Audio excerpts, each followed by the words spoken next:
Dans cette salle de conférence, producteurs agricoles, éleveurs, techniciens et autorités administratives suivent avec attention ce que le ciel pourrait réserver à la campagne agricole 2026. Depuis plusieurs années, sécheresses, longues pauses pluviométriques et inondations perturbent les habitudes agricoles dans le nord du Bénin.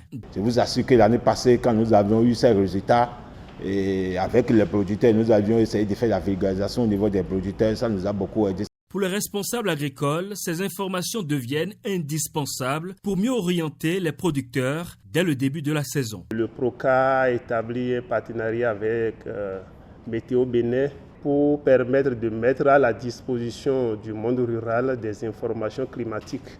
Les prévisions saisonnières agro-hydroclimatiques constituent donc l'une des meilleures stratégies d'adaptation à ces variabilités climatiques, garantit donc une meilleure sécurité alimentaire et nutritionnelle et le renforcement de la résilience des populations.